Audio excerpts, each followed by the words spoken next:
Javier, gracias al CELDEAC por invitarme. Yo estoy encantadísimo. Para mí es un honor estar aquí con vosotros.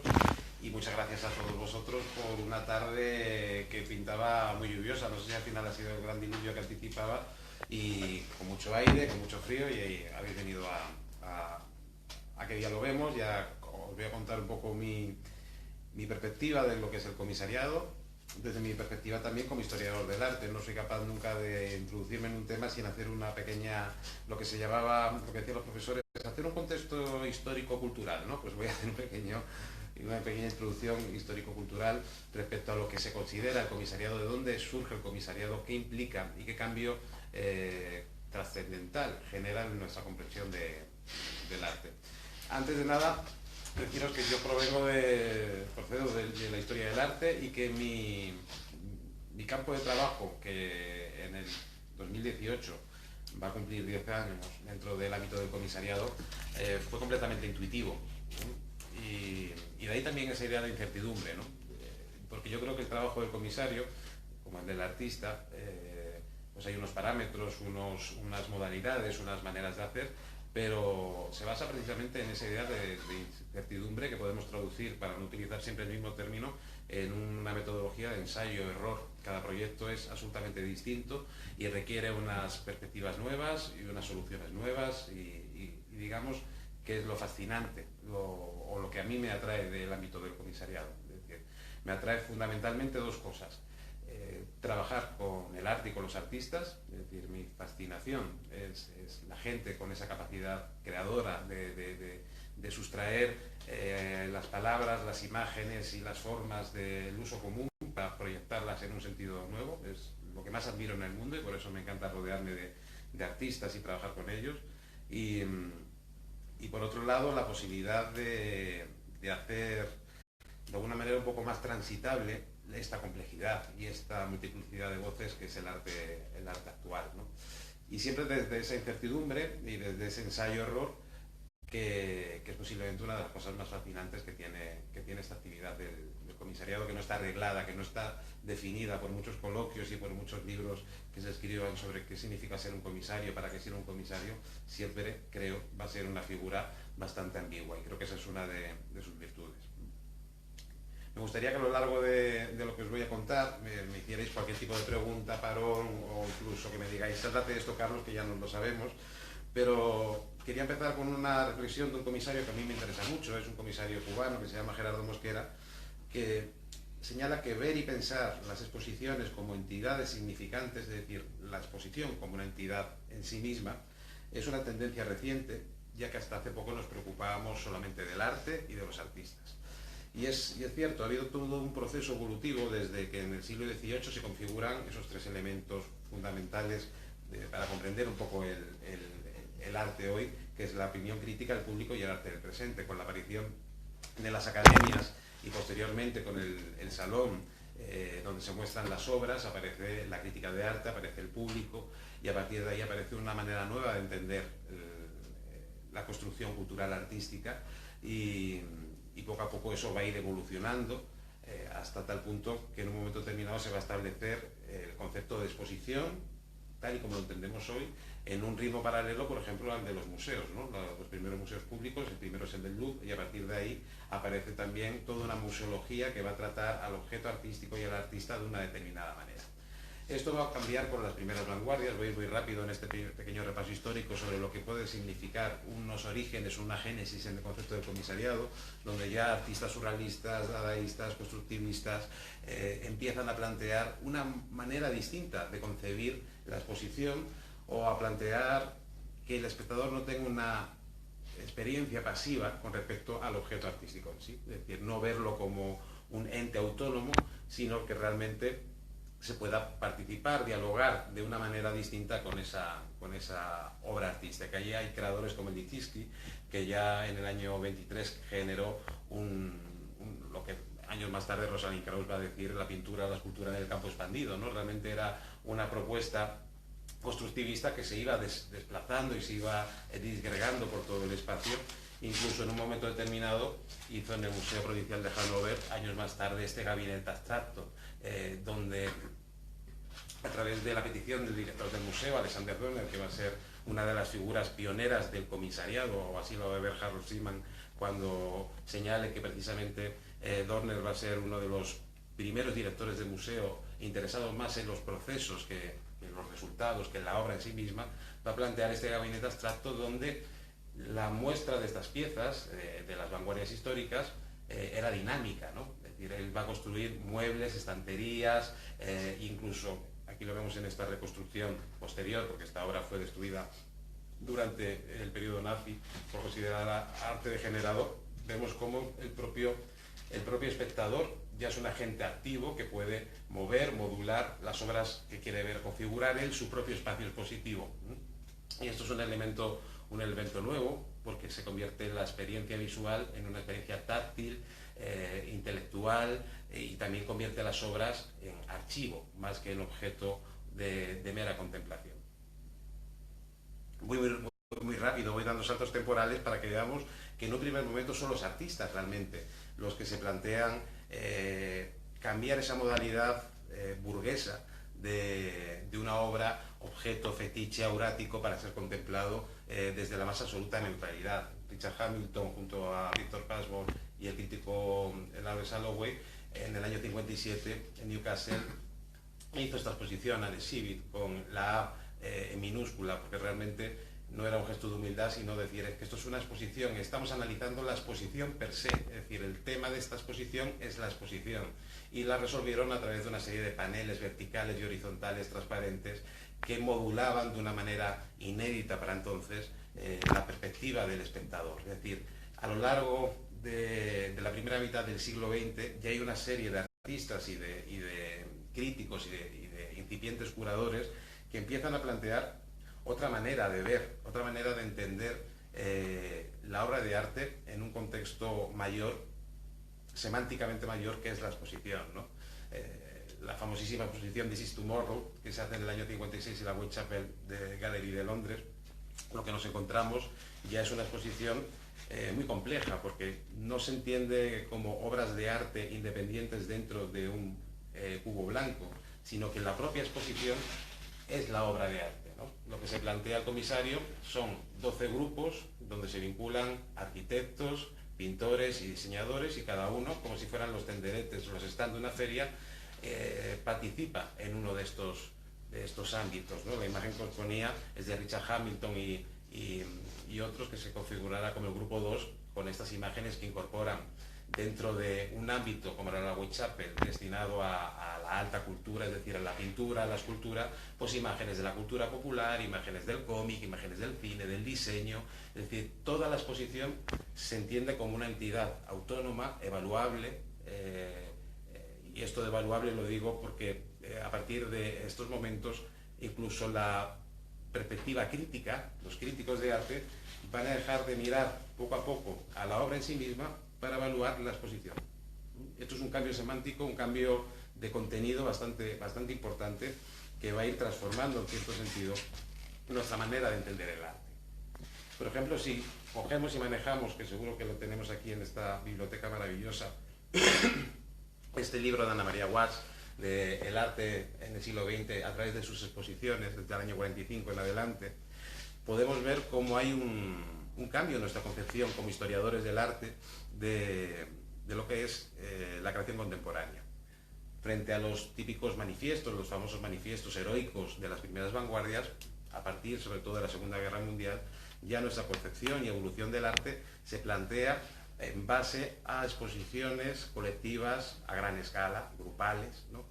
Y son sobre todo los textos de los comisarios, las conceptualizaciones de los comisarios, las que van a empezar a marcar trayectos, territorios y formas de entender el arte.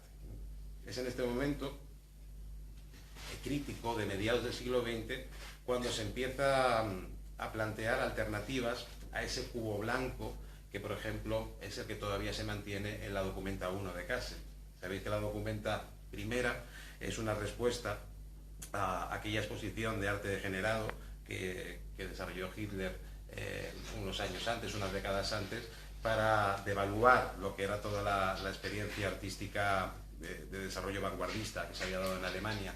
Pues Arnold Bolde, profesor universitario, represaliado por los nazis, en el año 55 de alguna manera recupera todo aquello que había sido considerado como arte degenerado y establece en esta documenta lo que es el canon, lo que hasta entonces había sido el canon artístico europeo, es decir, occidental, que eran obras de vanguardia, ininteligibles o difíciles de entender en un primer momento, ubicadas en un cubo blanco, de un lenguaje complejo, como también estaba pasando con la literatura de Frank Kafka, Samuel Beckett, obras únicas, auráticas, mediadas por un genio creador, ¿no? Y todo esto en este cubo blanco que de alguna manera lo que permitía era una contemplación directa y desvinculada de cualquier otro elemento que pudiera interferir en la comprensión de la obra de arte. Y es aquí cuando empiezan a haber las primeras respuestas fuertes, ¿no? Me refiero sobre todo a figuras como Harold Seaman, que a partir de esta exposición, cuando las actitudes se convierten en forma, empieza a proyectar un tipo de muestra donde la figura del comisario se impone a la figura del artista, en cierto sentido. Estos años 60 son muy importantes porque generan un cambio paradigmático, sobre todo estos finales años de los 60, donde, como os decía antes, la crítica empieza a evaluar los trabajos en función del propio proyecto comisariado, el proyecto de la exposición. Cuando él hace esta muestra, que va a ser la consolidación del arte conceptual a nivel internacional, él plantea que son más importantes los procesos y las ideas que las obras en sí mismas, ¿no?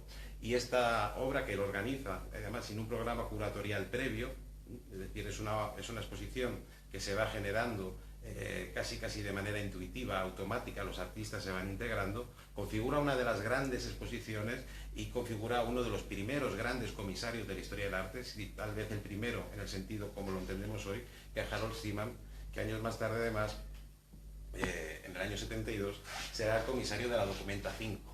Claro, nada que ver con aquella primera documenta. La documenta del año 72, comisariada, como digo, también por Harold Seaman, lo que va a plantear va a ser un discurso basado en los procesos, en los materiales innobles, en la participación del público, en sacar el arte a la calle. Es decir, estamos en un contexto propio de ese entorno del 68 revolucionario, que intenta volver a vincular el arte a la vida, y con una serie de obras basadas en, como os decía, en los procesos, en los procedimientos, más que en los resultados.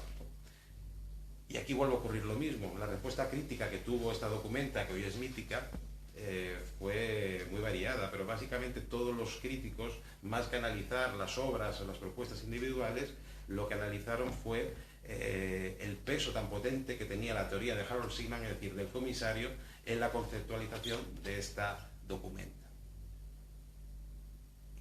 Por lo tanto, nos encontramos que a partir desde finales de los años 60 en adelante, la figura del comisario va adquiriendo una potencia y una vigencia cada vez más contundente, ¿no? Incluso en un momento como son los años 80, cuando digamos que todas las posibilidades se abren, es la época donde ya no hay dogmas, donde ya no hay, por así decirlo, ningún tipo de tendencia primordial, es la época, se dice, del todovalismo. Nos encontramos que los comisarios encuentran precisamente un terreno muy fuerte donde actuar. Son los momentos, sigue Harold Seaman, también sigue Dan Cameron, Achille Bonito Oliva, es decir, son los momentos de los grandes comisarios que hacen grandes exposiciones a escala internacional y que van a configurar incluso movimientos y van a generar ellos mismos las figuras claves de cada periodo y de cada uno de estos movimientos, ¿no? Esto no había pasado nunca. Es decir, nos tendríamos que ir 3 décadas más atrás para que figuras como Clement Greenberg o Harold Rosenberg fueran capaces, pero desde la teoría y desde la crítica de arte, de establecer movimientos, dinámicas y grupos específicos, ¿no? Pero ya en estos años 80 van a ser los comisarios, y esto es algo que permanece hoy día, los que generen grupos, movimientos y dinámicas específicos. Esto tiene un ligero problema, un problema bastante evidente, ¿no? Cómo el comisario sustituye a la figura del crítico en la legitimación del artista, ¿no? Esto entraría dentro de otro debate, pero es un debate interesante porque si bien el crítico actúa desde fuera de la institución y tiene esa capacidad de interpelar a la institución desde la más absoluta independencia, como veremos ahora, el comisario trabaja para la institución y su capacidad crítica de la institución es mucho más limitada, ¿no? Pero bueno, en estos años 80 todavía podían pasar cosas como esta, ¿no? Que en el MoMA se hiciera una exposición de perspectiva de la escultura y la pintura contemporánea, donde el comisario seleccionara 149 piezas de artistas, todos europeos o norteamericanos, y solamente 14 mujeres, ¿no? Esto hoy no podría pasar, sería una exposición que sería acusada de machista y de provinciana, pero en aquellos momentos todavía era posible. A raíz de esta exposición, por ejemplo, aparecieron las Guerrilla Girls, ese movimiento feminista que, escandalizada ante la ausencia, solamente 14 mujeres de una nómina de 169, la ausencia de mujeres en esta exposición, empezaron sus famosas acciones introduciéndose en los museos con esas cabezas de orangutanas, de monas, para señalar si era necesario que las mujeres estuvieran desnudas para entrar en los museos, ¿no? Pero también este es un momento crítico, los años 80, porque es el momento en el que se consolida se empiezan a consolidar todas las teorías posmodernas y, claro, la posmodernidad en el fondo lo que implica es la nostalgia por lo no contado, la nostalgia por lo no legitimado. Y es aquí cuando empiezan a abrirse determinados giros que van a ser fundamentales para los comisarios de los años 80, 90 y hasta actualmente, ¿no? Es decir, he traído estas tres imágenes porque son muy sugerentes y nos hablan muy bien de este periodo que empieza ahora con los años 80, sobre todo con los finales de los años 80 y con la consolidación del pensamiento posmoderno. Nos encontramos en el centro, fijaros, a un hombre con un cartel que dice "estoy desesperado", ¿no? Al lado una mujer que se está sacando de su vagina un rollo que posiblemente tiene algo escrito porque parece que está entonando una lectura. Y allí lo que nos encontramos son unos personajes que parece que están saltando una valla, posiblemente sea la valla de Melilla, y abajo los datos bursátiles de ese mismo momento. Son tres imágenes que nos explican muy bien también qué ocurre en este momento de finales de los 80 y que los comisarios van a utilizar para dirigir sus discursos hacia ámbitos muy concretos, ¿no? En el centro nos encontramos, como decimos, a este hombre desesperado, ¿no? Es una fotografía de una artista inglesa, William Gehring, que en un momento determinado ella, en el año 92 en concreto, sale a la calle y pregunta a la gente que cómo se encuentra, que lo escriba en un papel. Y nos encontramos con sorpresas muy impactantes, ¿no? Como "estoy desesperado". Claro, nos encontramos a un hombre blanco, occidental, posiblemente heterosexual y posiblemente de clase, o como mínimo de clase media, ¿no? Que está acosado por estos dos elementos que empiezan a introducirse con potencia dentro del mundo del arte a partir de los años 80, que es la cuestión de género. Esta es Carol Seaman, que hace esta performance maravillosa de Interior Scroll, cuando ella sale vestida y lee un texto de Cézanne y luego termina el texto de Cézanne y se saca, como decía, de la vagina un texto donde parodia, de esto escrito por ella, los códigos que asocian determinadas actividades a la mujer y a los hombres, ¿no? Y luego esa pieza de Rogelio López Cuenca, que efectivamente son inmigrantes intentando saltar la reja para acceder a España, ¿no? Es decir, entre el género y la raza, este hombre occidental, este yo kantiano, este yo perfecto de Descartes, este hombre que había pensado, opinado y actuado en el espacio público, empieza a ser puesto en crisis en estos momentos porque entran en vigor en los años 80, como digo, la nostalgia por lo no contado, por las micropolíticas, es decir, cuestiones relativas a las mujeres, a los gays, a los afroamericanos, a los latinoamericanos, que no habían estado narradas hasta ese momento, ¿no? Y dentro de esta nostalgia por lo no contado empiezan a aparecer exposiciones que comisarían un tipo de arte que intenta precisamente incorporar esas historias que habían sido borradas de las narrativas hegemónicas, ¿no? De ese centralismo moderno. Una de las más paradigmáticas fue en el año 89 en el Pompidou de París, Magos de la Tierra, una exposición que por primera vez, una gran exposición institucional, que por primera vez llama a artistas de otras latitudes que no son ni Europa ni Estados Unidos. 50 artistas euro-norteamericanos y 50 artistas de otras latitudes, ¿no? Incluso en este momento fue una exposición muy criticada y considerada neocolonialista, porque lo que hacía era importar desde un componente casi desde el exotismo artistas de otras latitudes que no eran las hegemónicas, que no eran las dominantes, ¿no? Y de hecho Bárbara Kruger, casi de manera un poco perversa, lo que planteó en esta exposición fue este cartel que decía ¿quiénes son en realidad estos magos de la tierra? Es decir, se empieza en estos momentos a intentar pensar ese otro no narrado, ese otro no contado, y empiezan todos estos giros que determinan el arte y las propuestas expositivas que estamos viviendo hoy, ¿no? Ese giro postcolonial, ese giro vinculado a género, ese giro ecológico, todos esos giros que son los que determinan un poco las principales líneas de investigación del comisariado actual, ¿no? Y esto es lo que antes os decía que podría ser esta introducción sociocultural, antes de contaros ahora ya sí, desde mi perspectiva más personal, cómo ha sido mi desarrollo dentro del ámbito del comisariado, ¿no? Y esta imagen de Pablo Helguera, que es un ilustrador mexicano, pues nos consolida un poco esto que estábamos viendo, ¿no? Que casi que el comisario actual se ve obligado a introducir determinadas cuestiones, a cuidar mucho determinadas cuestiones, para no ser acusado precisamente de olvidarse de esas micronarrativas que habían estado desplazadas a lo largo de toda la historia del arte contemporáneo, ¿no? Y aquí nos encontramos a un pobre comisario que llega preguntando que si alguno de estos personajes que tiene alrededor hace vídeo para llevar a una bienal.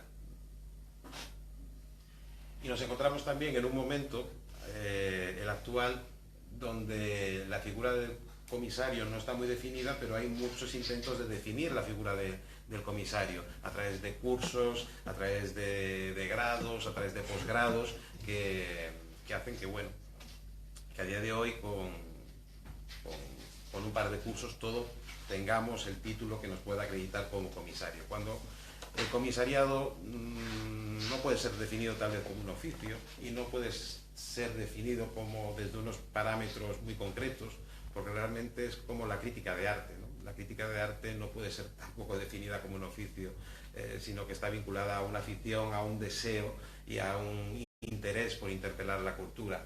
Y son muy pocos los críticos de arte, yo no conozco ninguno que vivan de la crítica de arte específicamente, igual que no son tantos los comisarios que vivan solamente del ámbito del comisariado, no son muchos, ¿no? Y en este contexto, una de las primeras cuestiones que creo que es importante a la hora de enfrentarse a un proyecto comisariado, siempre, como digo, desde la duda y desde la incertidumbre de cómo poder emprenderlo, es saber con qué parámetros se está trabajando, qué ámbitos tiene que tocar el comisario, ¿no? El comisario estaría, si queremos posicionarle en un lugar hegemónico, estaría en el centro de este triángulo, y en torno a él pivotan tres elementos: la obra, el público y la institución. Y sobre esos tres elementos tiene que articular un paisaje, una cartografía para contar una historia, ¿no? En principio un comisario es un storymaker, es un hacedor de historias, es alguien que es capaz de investigar, cohesionar y establecer conexiones inéditas para hacer de alguna manera más transitable la compleja biografía del arte contemporáneo. Un arte contemporáneo que es hermético, que no permite un acceso fácil en una primera lectura, y el comisario lo que hace es trazar posibles mapas, como digo, para hacer más transitable esta cartografía, este mapa complejo del arte contemporáneo, ¿no? ¿Y dónde nos posicionamos dentro de este triángulo? ¿Dónde se posiciona el comisario? Pues hombre, nos posicionamos fundamentalmente cerca de los artistas y de las obras, ¿no? E intentamos de alguna manera, y esta es una de las funciones fundamentales del comisario, modular la experiencia estética hacia el público, utilizando suficientes herramientas educativas, didácticas, que incrementen la posibilidad del conocimiento por parte del público para que la exposición realmente tenga un sentido, tenga un resultado. pero también estamos muy vinculados a la institución que nos acoge, ¿no? Y la institución también resuena en esa exposición, ¿no? Varios de vosotros, creo que Tatiana, por ejemplo, me hablaba de Miguel Ángel Hernández Navarro, que él es brillante siempre, pero en un artículo sobre la ética del comisariado escribía lo siguiente: dice, el problema con el que se enfrenta el comisario es que es parte de la institución, aunque sea de modo momentáneo, de modo temporal. Esta es una de las preguntas que habitualmente nos hacemos. ¿De qué parte estamos? Por lo general nos ponemos del lado de los artistas o del público, pero no hay que olvidar que el comisario es el representante de la institución, es su encargado, por mucho que esa función temporal resulte de gran incomodidad. Y es precisamente esa incomodidad, ese desajuste, el que garantiza la negociación ética entre el comisario y la institución, pues ya de suyo es una puesta en cuestión de su propia legitimidad y de su propia identidad en la tríada demandante. Y efectivamente, y aquí empiezo a contaros ya un poco mi historia personal, la institución es muy determinante a la hora de plantear un proyecto curatorial. Os pongo un primer caso, una exposición que comisarié en el año 2011, se desarrolló en el Museo Extremeño Iberoamericano de Badajoz, el MEIAC, y luego en el MACUF de La Coruña, el Museo de Unión Fenosa de La Coruña. Y eso era una exposición heredera de esto que contaba antes, de esas narrativas no contadas, ¿no? Cuando se habla que la posmodernidad es el fin de los grandes relatos, es el fin de los grandes relatos no porque fueran demasiado grandes, sino porque no eran suficientemente grandes, porque no incorporaron los grandes relatos a otras narrativas, a otros grupos, a otras micronarrativas que estaban presentes, no se las incorporó, ¿no? Y en el caso del arte latinoamericano, desde la perspectiva eurocéntrica, había pasado precisamente eso. Se había considerado que la modernidad desarrollada en el arte latinoamericano era residual con respecto a la española, a la europea, perdón, que era una modernidad no cumplida, ¿no? Y empieza desde los años 80 a plantearse relecturas, sobre todo desde los 90, a plantearse relecturas de cómo hemos entendido desde Europa el arte latinoamericano, hasta por fin configurar que su modernidad fue su modernidad, y no es que fuera residual, sino que los patrones desde los cuales la comparábamos no eran los patrones adecuados, ¿no? Y dentro de este contexto, en el año 2010 en realidad, que se celebraba el bicentenario de las independencias de América Latina, pues la Secretaría General Iberoamericana nos encarga a dos comisarios, uno de origen colombiano, Carlos Jiménez, y yo como artista, como comisario español, a hacer una exposición para celebrar ese bicentenario desde un punto de vista, ¿cómo decirlo?, de unión, ¿no?, de esa independencia ahora vista desde la unión, hablando de las diásporas, de estas últimas diásporas latinoamericanas, de artistas de origen latinoamericano que habían venido a vivir a España o que estaban establecidos en España, y ver cómo esa interacción cultural les había influido, ¿no? Nosotros partimos de esa idea, partimos de lo que la institución nos pidió, y prácticamente sin cuestionar lo que la institución nos pidió. Y lo que hicimos fue seleccionar una serie de artistas y buscar, indagar precisamente en aquellas piezas donde se veía su vinculación con España.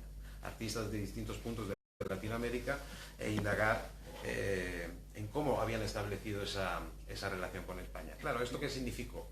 Pues que en algunos casos seleccionamos obras que no eran precisamente las mejores. Aquí estaba ya resonando esa institución. Es el caso de Carlos Garaycoa, un artista absolutamente maravilloso, con algunas piezas vinculadas a las cartografías y a los estratos urbanos y a cómo se configura y cómo se piensa la ciudad, sobre todo su Habana natal, absolutamente deliciosas.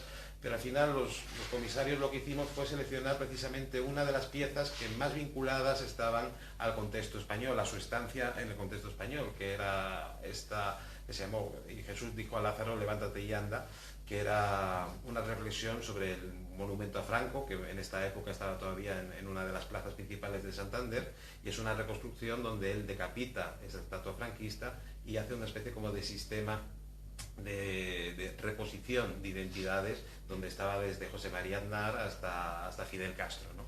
Una pieza bonita, una pieza graciosa, irónica, pero que no tiene nada que ver, para los que conozcáis las piezas de Garaycoa, con la intensidad formal y conceptual de otros de sus trabajos. Es decir, de alguna manera, la propia petición de la institución nos limitó a los comisarios a la hora de seleccionar algunas piezas. Esto a veces funcionó, como en esta pieza preciosa de Andrea Nakats, que era un libro donde ella narraba la historia entre sus padres y sus abuelos, cuando sus padres emigraron desde Argentina hasta España, y como en esa separación los abuelos murieron y había ahí un duelo, una pérdida. Entonces todo ese álbum familiar a través de cartas y de fotos, ella lo que hizo fue troquelarlo con esa cruz que veis, y el resultado del troquel lo metió en esta caja de metacrilato sellada, como forma casi de imposibilidad de recuperar esa memoria, ¿no? O por ejemplo esta pieza de Sandra Gamarra, que fue tal vez una de las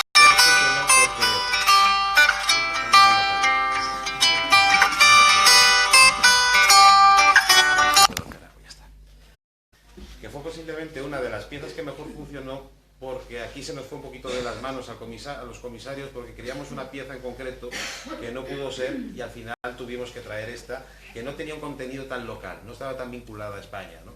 Era una pieza que se llama El segundo cuarto de rescate, y ella lo que esta pieza fue, fijaros, pintar en distintos óleos sobre lienzos, perdón, sobre bastidor, las páginas del catálogo que hizo la Universidad de Yale de los restos de Machu Picchu.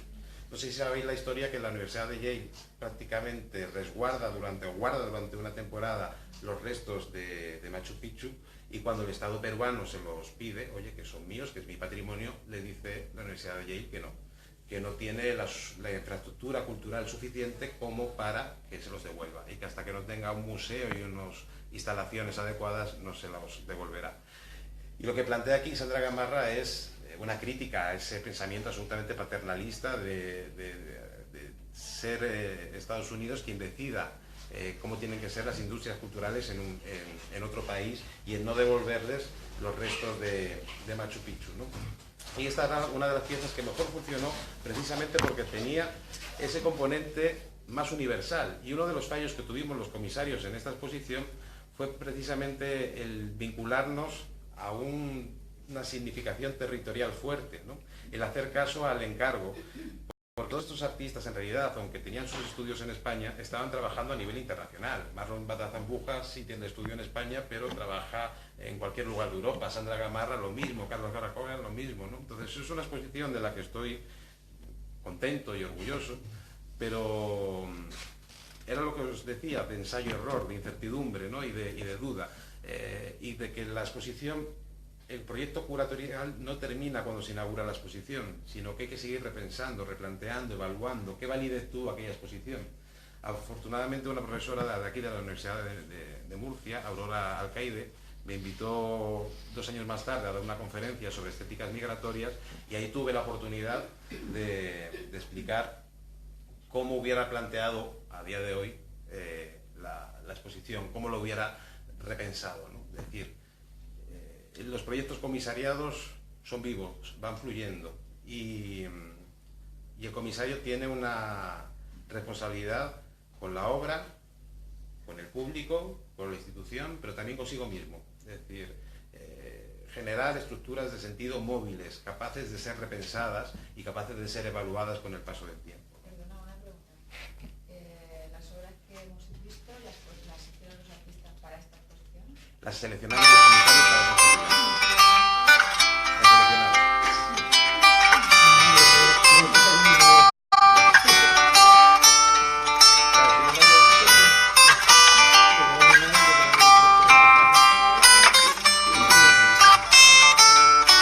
Esta pieza de Sandra Gamarra que veíamos sobre el fue muy interesante, porque casi que nos me abrió la pista de la posibilidad de repensar cómo se construyen las identidades culturales a través de las industrias culturales de un país, ¿no? Es decir, es la pieza del segundo cuarto de rescate de Sandra Gamarra, y también fue una vía de acceso al pensamiento del museo, ¿no? Y desde la museología crítica que empieza a desarrollarse en los años 90, y con la complicidad del Museo de Artes Decorativas, que es un museo pequeñito que está en Madrid, pero muy abierto a repensar su propia colección, sobre todo porque tienen una museología absolutamente anticuada, ¿no? sobre todo en la segunda planta tienen una reconstrucción de una casa señorial del siglo XVII, pues como los típicos museos provinciales, que son como reconstrucciones absolutamente escenográficas, teatrales, ¿no? Pues a partir de esa idea comisarié en el año 2014 una exposición que lo que venía de alguna manera era a beber de la herencia de otras propuestas, como la de Fred Wilson en el Museo de Maryland, donde indagó en los fondos del Museo de Maryland y se dio cuenta de que no había ni un solo retrato, busto ni referencia a nadie de origen afroamericano, ¿no?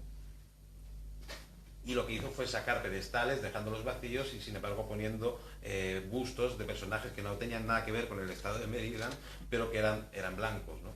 O aquella exposición maravillosa de Joseph Kossuth, donde indagó también en los fondos del Museo de Brooklyn para luego establecer una dinámica expositiva curatorial, ¿no? Donde él señalaba cómo la censura y cómo los elementos, los procesos de censura corresponden a épocas y son absolutamente coyunturales, ¿no? Sacando a la luz épocas que en momentos determinados habían sido consideradas provocadoras o habían sido censuradas y que hoy no lo eran, o a la inversa, ¿no? Pues esta relectura de los fondos de los museos me llevó a plantear este proyecto de objetos de deseo bajo 4 peticiones, ¿no? que me hizo no solamente el Museo de Artes Decorativas, sino la Subdirección General de Museos, ¿no? Estatal de Museos. Que fuera pertinente, que fuera viable, es decir, que tuviera sentido dentro del museo, que fuera viable económicamente. Dentro de esta museología crítica propia de los años 90, que el discurso fuera abierto y cuestionable, que no fuera un discurso absolutamente cerrado y canónico. La supervisión, que muchas veces los comisarios inauguramos una exposición y nos olvidamos de ella, es decir, estar pendiente de las actividades, de las visitas guiadas, de las conferencias, de todas esas herramientas paralelas que solidifican una exposición y le dan sentido sobre todo de cara al público, y sobre todo que fuera una exposición accesible y legible para todos los públicos sin necesidad de rebajar el vuelo teórico de la exposición, ¿no? La exposición, esto ahora lo vemos, realmente era una puesta en escena de la posibilidad de que el objeto que está enclaustrado en un museo, científicamente catalogado y dispuesto, pudiera generar otros sentidos, ¿no? Partía de una novela de Ricardo Piglia, donde él cuenta que en un momento determinado, en un país casi futurista, en un mundo futurista, hay una máquina de narrar, de contar relatos, de generar relatos. Y el Estado, que quiere parar esos relatos, es decir, quiere parar la imaginación, ¿qué hace para pararla? La mete en un museo. Porque en el museo esos relatos se congelan, se convierten en fósiles, ¿no? Se convierten, como decía Marinetti, en urnas funerarias, ¿no? Y a partir de esta idea de la posibilidad de, en este espacio teatralizante, anticuado, de una museología clásica, generar nuevas posibilidades de lectura a través del arte contemporáneo, pues invité a distintos artistas a que participaran y a intervinieran en los distintos ámbitos de esta casa señorial del siglo XVII, en esta reconstrucción, ¿no?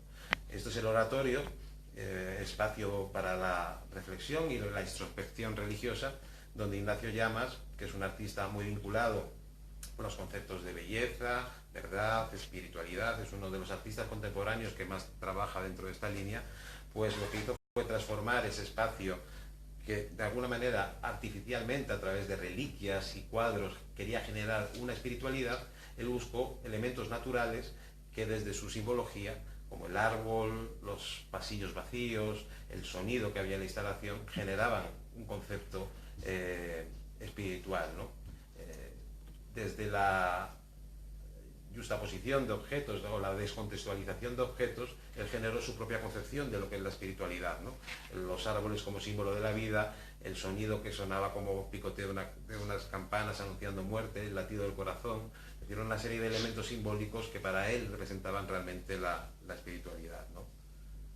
El dormitorio, que es uno de los espacios más teatralizantes, se lo presenté a José Luis Serzo, un artista que trabaja precisamente dentro de la idea de lo teatral como recurso estilístico, como recurso conceptual y formal, y él imaginó una historia a partir de este boceto, donde un rey se duerme y sueña con ser un pastor, ¿no? Es esa idea que tiene siempre José Luis Serzo en sus obras de alcanzar un estatus distinto al que tienes, ¿no? De despojarte de las ropas que te hacen estar vinculado a un estatus social o a un trabajo o a un drama concreto y ser capaz de liberarte, ¿no? Entonces se instaló un rey dormido en la cama y en el techo veíamos ese sueño, y era una pieza muy interesante porque la gente que iba a ver el museo y no nuestras instalaciones, cuando entraba, pues claro, daban gritos y asustados, pues encontraban a un hombre bastante realista soñando con estas ovejitas que le rodeaban en este dormitorio, ¿no? El estrado, espacio siempre vinculado a lo femenino, un espacio de aislamiento para lo femenino, fue invadido por unos hombrecitos, unos soldados, que son el paradigma del simulacro por su color, su tamaño y su material, ¿no? Que más que una revolución era una sublevación fallida, ¿no? Que estaban intentando dominar este espacio de lo femenino, vinculado a otras propuestas de este artista, que es Federico Sancho, donde lo que hablaba finalmente era de, como decía Hakim Bey, de la imposibilidad de grandes revoluciones, pero sí de pequeñas sublevaciones, ¿no? En el espacio del salón, este espacio colectivo donde de alguna manera se mostraba la dignidad y las pertenencias del dueño de la casa, se introdujo David Trullo una arqueología simulada a través de estas vitrinas.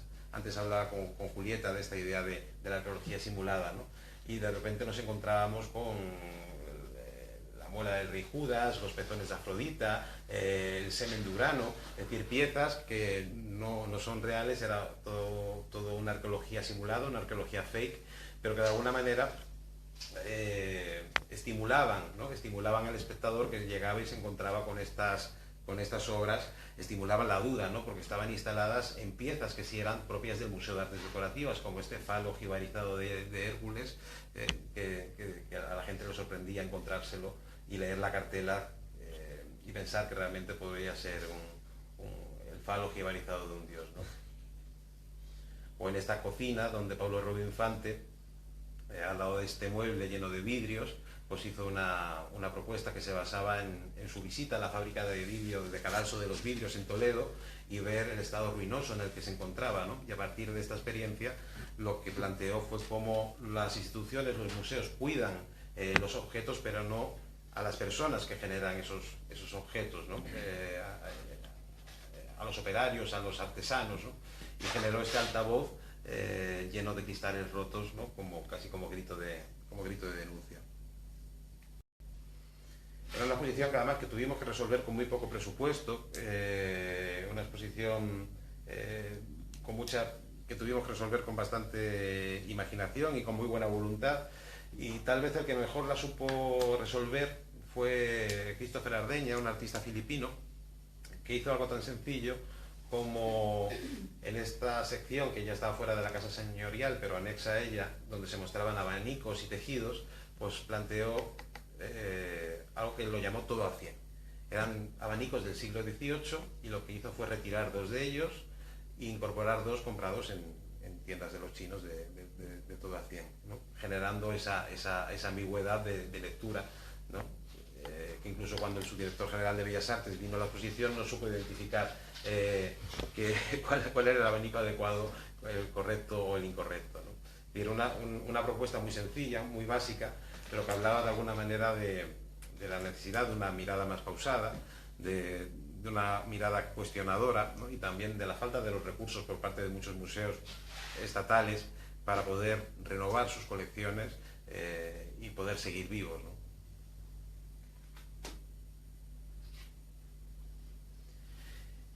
Y al final, todo esto que os estoy contando, yo cuando me enfrento al comisariado desde la única manera que encuentro de ajustar los márgenes de incertidumbre en los que me manejo es a través de la escritura. Es decir, yo creo que el comisariado está íntimamente ligado a la escritura y que detrás de cada proyecto curatorial tiene que haber un texto teórico que explique, que justifique lo que estás trazando, lo que estás analizando, ¿no? Porque realmente el comisario es de alguna manera en estos casos, pues voy a poner ahora que ya no son exposiciones colectivas, sino el comisario frente al artista, exposiciones individuales, se convierte en una especie como de compañero de ruta, ¿no? Y en esa ruta el artista crea y el comisario escribe. Es decir, yo creo que son dos elementos complementarios que tienen que ir unidos, ¿no? Miren, de esta exposición, que fue una especie como de retrospectiva, que no era tal, de un artista que se llama José Manuel Ciria, que la desarrollamos en las salas de Tabacalera en Madrid. Claro, es decir, fue el ejercicio de la escritura, de la reflexión, lo que nos llevó a solucionar algo que era muy complicado. Un artista de obras muy diversas, de calidades también muy diversas, muy vinculado a la pintura, en un espacio muy poco propicio a la pintura, con el que yo había trabajado mucho. Hicimos una itinerancia por toda América Latina. ¿Cómo resolver una exposición en un espacio tan complejo como Tabacalera? Pues al final lo que hice fue seleccionar aquellas piezas que consideraba que eran paradigmáticas de su discurso, ¿no? Aquellas en las que lo que él establece es un cruce de temperaturas entre las dos grandes tendencias de la abstracción heroica, que es la gestual y la geométrica, ¿no?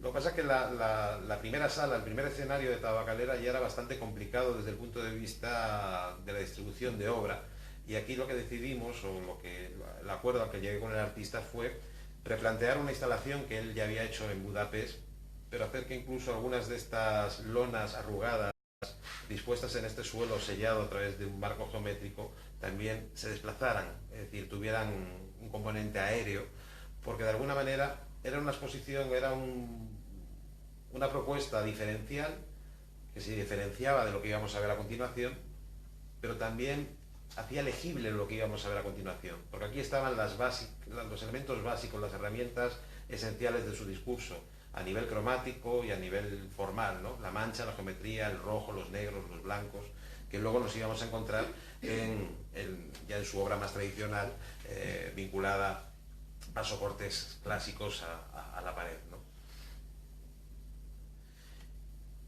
Para mí era importante también su vinculación, la vinculación de Ciria con determinadas cuestiones teóricas, la dificultad, porque Ciria es un artista que insiste mucho en que tiene una base teórica muy sólida detrás, un artista que ha escrito muchísimos textos sobre su propio trabajo, ¿no?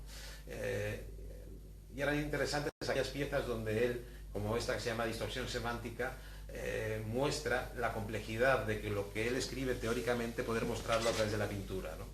También aquellas piezas como El sol en el estómago, que muestran su interés por invadir en el espacio, en una propuesta en un edificio tan complejo como el de Tabacalera.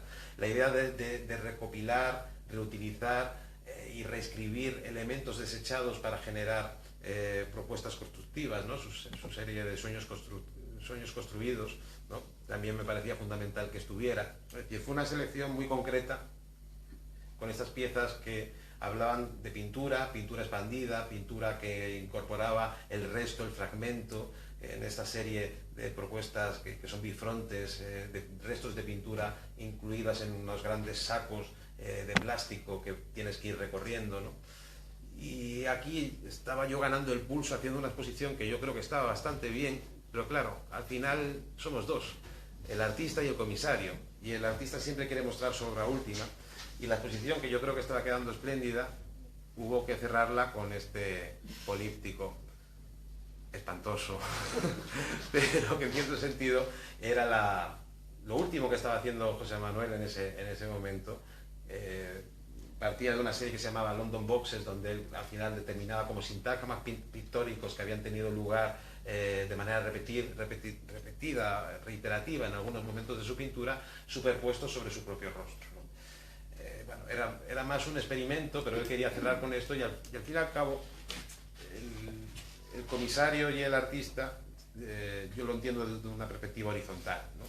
Y hay veces, y lo he hecho muchas veces, que hay que ceder, ¿no? Es decir, no entiendo el comisariado desde un vértice que domina y que controla todo. Sobre todo no lo entiendo cuando no es un comisariado de tesis como es estos comisariados donde dialogas con un artista, la acompañas, seleccionas lo mejor de su trabajo porque eres un profundo conocedor de su obra, pues a veces pueden llevar bueno, pues a conclusiones un poco que no eran las esperadas, ¿no?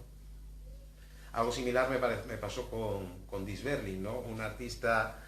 Me interesan mucho aquellos artistas que en un momento determinado, aunque no pertenezcan a mi generación, pero que desde que yo estaba estudiando la carrera sonaban, que eran maravillosos y que luego desaparecieron, ¿no? Y el ver el por qué desaparecieron y qué hicieron durante estos años. Antes hablaba de Dries Berling con Javier y le contaba cómo él me decía, cuando fui a ver a su estudio, que es que nadie miraba su pintura. Y lo que me encontré en su estudio fue un trabajo espectacular, ¿no? Como esta serie que se llamó La llama pétrea, que se la exigí en cierto sentido para la exposición. Era un libro de arquitectura del año 1913 para estudiantes de arquitectura, para que aprendieran la transparencia cristalina, ¿no? de las perspectivas geométricas, pero él lo que hacía era incorporar imágenes extraídas de lo que es su pieza monumental, que es el archivo inmenso que tiene. Y tiene un archivo que podría ser como todo este espacio, lleno de muebles, con carpetas clasificadas por temas, ideas, conceptos, y había hecho un trabajo laborioso de ir sacando de las distintas carpetas imágenes para ir superponiendo a estas plantillas arquitectónicas de perspectivas y generar otros sentidos, ¿no? El resultado era una pieza absolutamente monumental, que era la que abría el espacio de esta exposición, ¿no? Luego recursos escenográficos, a los cuales yo como comisario no soy muy dado, pero también funcionaron al final muy bien para mostrar esa idea de gabinete y ese espacio de trabajo propio de Dries Berling. Pero sobre todo lo que me interesó, y volviendo al tema de la incertidumbre, era una pieza que él tenía en su cabeza y que no la habíamos visto, ¿no? Pero tal y como él me lo había contado, tal y como yo lo había imaginado, la propusimos como la pieza central de la exposición. Otra vez trabajar desde la incertidumbre, desde el no saber, pero también desde la confianza de que tal vez iba a ser una gran pieza, y fue esta maravilla, que aquí desde el aire se ve mejor, que es esta galaxia Dries Berling, galaxia Homo sapiens, construida por todos los elementos iconográficos que estaban presentes en sus obras, en sus trabajos, pero llevadas a un dispositivo tridimensional, una especie de puzzle hermético, complejísimo, absolutamente fascinante. Y bueno, y como también os decía antes, como me pasó con Ciria, hay que ceder, y aunque yo hubiera dejado este espacio solo con esta instalación maravillosa, pues el amigo Dries Berling quiso incorporar estas piezas que para él eran centrales y que interrumpen y hacen que la lectura de la pieza central tenga cortocircuitos visuales. Por eso me gusta más esta perspectiva desde arriba. Pero ahí vuelvo a decir que el comisario siempre negocia, siempre pacta, ¿no? con el artista, en un espacio además que Javier lo conoce, complejísimo, en distintas alturas, que hubo que estructurar la exposición de una manera bastante compleja, ¿no? Y siempre tengo cierta tendencia hacia artistas muy expansivos, ¿no? Ciria, Dries Berling y también José Luis Serzo. Es un artista, no sé si lo conocéis, de una producción absolutamente brutal, ¿no? Y de aquí solamente os voy a poner dos imágenes, porque ya llevo una hora hablando y ya si queréis voy terminando, pero también porque la exposición era enorme, ¿no? Ocupó toda la primera planta del Dados de Salamanca, que sabéis que es un museo enorme, ¿no? Y lo que hicimos Noemí Méndez y yo, que éramos los comisarios de esta muestra, fue de alguna manera intentar articular todas esas series, todos esos capítulos desde el año 2000 hasta el año 2016, que fue cuando hicimos esta exposición, buscando un truco curatorial, que fue unir todo a través de la idea de la teatralidad, del teatro, pero casi en un sentido literal, ¿no? Del telón, de la actuación, ¿no? Y todo pivotó en torno al núcleo central del recorrido expositivo, que era este espacio mítico del Dados, que es la cárcel, ¿no? El espacio de la cárcel, donde se creó un gran teatrorum, que era un elemento simbólico que realmente simbolizaba todo lo que Serzo había estado buscando en estos años, ¿no? El arte como una representación. El espectador se metía dentro de este artefacto ficticio, miraba al cielo y lo que veía era un rompimiento de gloria, que en realidad era una proyección de vídeo, ¿no? Esa confusión entre realidad y ficción, ese tránsito entre lo que es verdadero y lo que es falso, que estaba en toda la exposición, realmente se consolidó. en esta pieza. No hacía falta más, pero como Scherzo es muy expansivo, también quiso construir un tractor, ¿no? Que esto fue un añadido de última hora, una pieza fascinante vinculada a la historia del sueño del rey de la República que habíais visto antes en la sala en la exposición del Museo de Artes Decorativas, que estaba metidito en la cama. Aquí le tenemos ya subido aquí, y es este rey de la República que ahora es pastor, por eso vemos aquí estos elementos y estas gallinas y la paja y todo esto, que como últimos sueños ha construido un gran teatrorum, ¿no?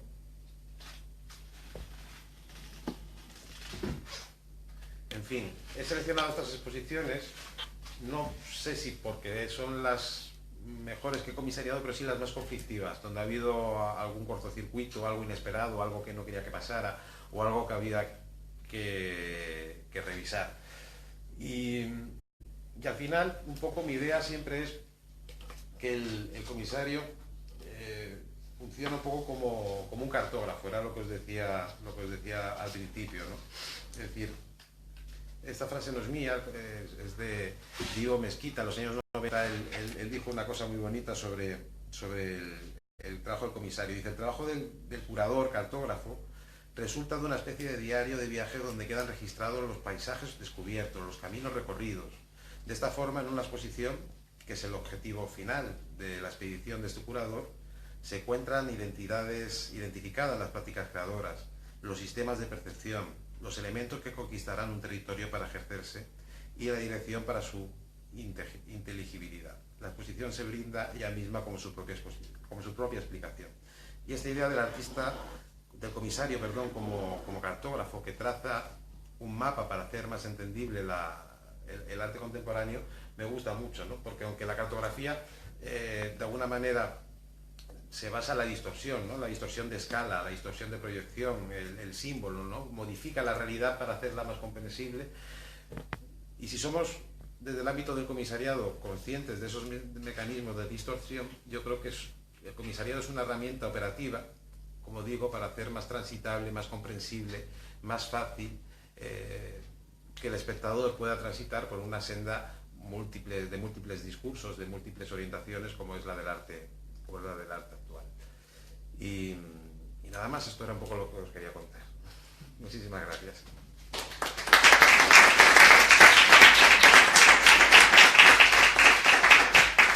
Y cualquier pregunta ni cualquier duda, aquí estoy para vosotros.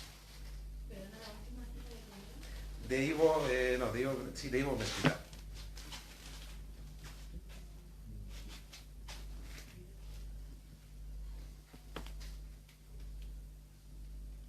Parece que no hay preguntas. ¿Hay preguntas? Caray. Bueno, pues...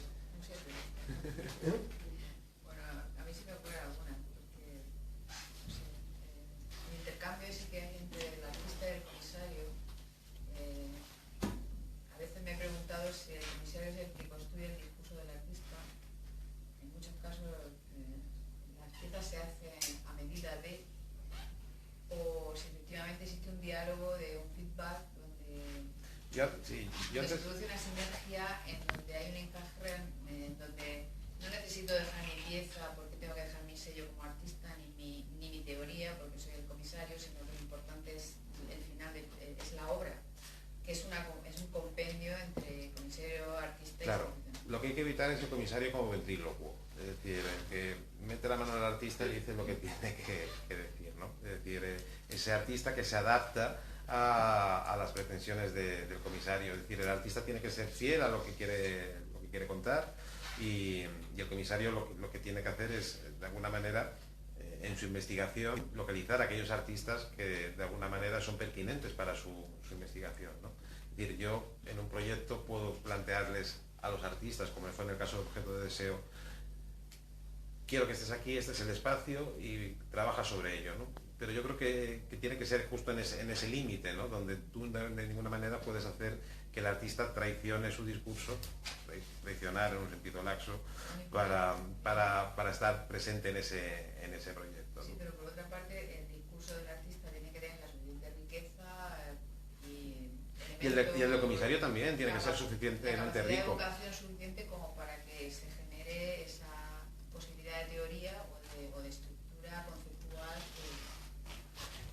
sea, el comisario de alguna manera subraya o ratifica o amplifica la teoría del artista. Sí, pero el artista tiene que tener la parte de su trabajo, parte de su discurso. Sigue siendo un crítico de alguna manera. O sea, al principio de la conferencia hablabas del comisario que ha dejado, o sea, el crítico ha dejado, o sea, el papel del crítico la ha tomado el comisario de Sí. alguna manera. Entonces, lo que tú estás comentando ahora mismo es de nuevo lo mismo, ¿no? O sea, que de alguna manera el comisario es el nuevo crítico, es el que hace de crítico, ¿no? El comisario es un nuevo crítico. Es decir, tener en cuenta que la voz del crítico está un poco devaluada, ¿no? Sin llegar al extremo de hablar de la muerte de la crítica, ¿no? Fernando hablaba en una conferencia de, bueno, si la crítica ha muerto, ¿qué hacemos? ¿Una crítica zombie? No, la crítica sigue vigente, pero es cierto que la multiplicidad de voces, no solamente ya en medios de comunicación, en internet, en bloggers, es decir,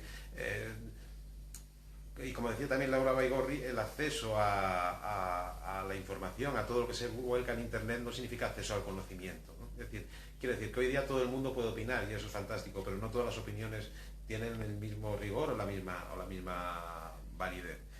El comisario ha sustituido al crítico porque tiene una relación mucho más positiva con el artista. Es decir, yo creo que tiene una relación más expresiva y experimental con el artista, porque el crítico al tradicional era el papel del crítico era ver la obra, examinarla y hacer un... Pero es que esa funcionalidad ha sido el operativa que durante mucho tiempo y y sigue siendo operativa. Es decir, son distintos niveles. O sea, el problema es que no convive digamos, la figura del crítico con la del comisario, sino que el comisario ha ganado terreno al crítico, ¿no? Al crítico cada vez es más difícil que su voz tenga pertinencia. Y eso es uno de los problemas. La experiencia con la obra de arte hecha práctica, o sea que no... Pero también, como decía antes, es decir, es el crítico realmente. O sea, yo no estoy a favor de que el comisario haya pisado terreno al crítico, porque, como decíamos antes, al final el que de alguna manera puede interpelar a la institución de manera absolutamente independiente es el crítico, que no opera desde dentro de la institución. El comisario sí. Entonces no considero que sea una virtud que se haya desaparecido en la voz crítica.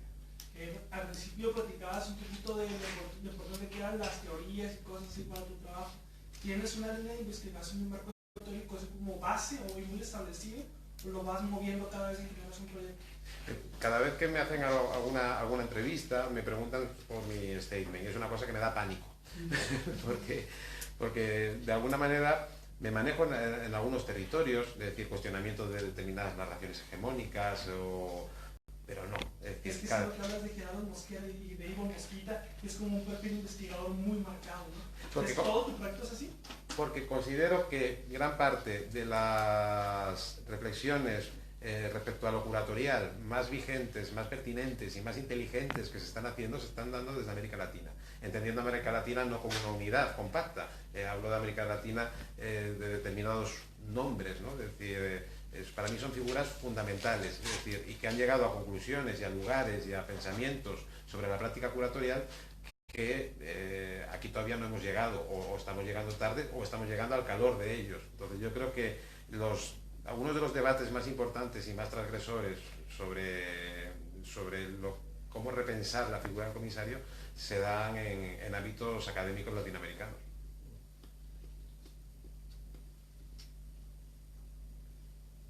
Bueno, pues si queréis, solo voy a recordar una anécdota de cierre. Fui galerista y una vez el crítico del periódico Hoy de Extremadura anunció que iba a hacer una crítica de una exposición de un pintor que tenía en la galería y que iba a ir un martes a verla. Y yo estaba allí y digo, voy a salir un momento a tomar un café. Salí y volví y no fue el crítico, dijo, vendrá otro día. Y ese sábado vi la crítica del periódico. Resulta que él había llegado en esos 5 minutos del café a la galería y la había encontrado cerrada pero con la luz encendida. Y la crítica empezaba, el conceptual Luis Palmero, que era un pintor normal y corriente, ha hecho un gesto sorprendente al clausurar la galería Boris y Mayo, al impedir que el público acceda, a la vez muestra y oculta la pintura, y si uno siente el frío del invierno, era una exposición en diciembre, uno siente el frío del invierno, y empezó una reflexión sobre que uno sentía en la calle el frío del invierno, y que aquel conceptual Luis Palmero, bueno, cuando se lo mandé a Canarias a Luis Palmero, todavía se está riendo. Dice, al impedir que entrara, no entró nadie a la exposición. Su creatividad ahí. Cuando yo estaba en la galería, había gente desde fuera y yo decía, pasa, no, tengo que respetar lo que ha dicho el artista, no hay que entrar, digo, sí, hay que entrar, ¿no? Entonces, este ciclo de contextos es como ese grito, hay que entrar, o sea, yo creo que estamos mucho en esa dinámica de que han venido muchas personas y desde la calle de Telipino han dicho, hey, gran conceptual, vale, me voy. Y yo creo que es importante que se establezca esto, que el crítico entre hasta adentro y que dialogue, ¿no? Porque yo creo que, bueno, a lo mejor yo soy muy quejumbroso, pero creo que Murcia se ha caracterizado básicamente por estar en esta dinámica de estar esperando dentro con el banquete, pero de no recibir, o sea, era como esperando a Godot, no llegaba nadie, no llegaba nadie hasta adentro. Y yo pienso que por eso el interés de este ciclo no es tanto lo que nos cuenta, sino que ahora se animéis a la cerveza, que esto es lo que quería decir, acompañar a Carlos, que vamos a tomar ahí cerca, y por supuesto los artistas al final te meten, no quiero ser invasivo o pesado, no, hay que ser invasivo. O sea, ya se acabó el tiempo de la no invasión, yo creo que hay que ser invasivo los que queráis, darle una tarjeta, darle vuestra web, enviarle un email, dar la brasa, para eso está Carlos y para eso cobran en este ciclo. Efectivamente. Claro. ¿Quién elige al panel? ¿El crítico, el artista, el comisario? Pues hay tantas metodologías como propuestas acabas de decir, incluso más, ¿no? Es decir, pero digamos que la canónica, es decir, por establecer una metodología canónica, es el comisario, está investigando una propuesta, una línea de investigación, siempre que sea un comisariado de tesis, y ese comisario ratifica, consolida esa tesis a través de la selección de una serie de artistas. Pero también puede pasar que un artista determinado ha pasado en la Bienal de Venecia. Jordi Colomer es seleccionado para la Bienal de Venecia y una vez que es seleccionado dice, pues quiero que mi comisario sea el señor Segade. Pero lo habitual es que el comisario elige a los artistas para sustentar su tesis, ¿no? De alguna manera. Que me preguntas que estaba intentando ver ahí. ¿Qué pasó finalmente con esa exposición de latinoamericanos? He visto Carlos Garaycoa, Sandra creo que estaba también. Sandra Gamarra, estaba Carlos Capelán, Alexander Aposto, que le colocamos un políptico mal colocado. Era un políptico de 6 fotografías y se las colocamos al revés. Fue una exposición un poco catastrófica en muchos sentidos porque estaba muy supeditada por muchos intereses. Entonces el margen de maniobra fue complicado. Afortunadamente estaba Carlos Jiménez, que es un comisario y una persona muy lúcida que supo moverse muy bien y al calor de Carlos Jiménez yo también salvé un poco el tipo en aquella exposición, que fue una exposición de encargo, que es otra tipología de la que no hemos hablado, que suele ser bastante conflictiva. Pero aquella exposición, o sea, yo estoy muy orgulloso de aquella exposición, pero es cierto que vista en perspectiva tenía grandes errores de forma. ¿Fuiste a Documenta esta edición, la 14? No está. No, me da por preguntar. No han venido como malas informaciones. Interesante eran artistas latinoamericanos, por eso. Es que de José Galín, ¿no? Sí, es un universo así violento, ¿no? Cierto. Más cosas.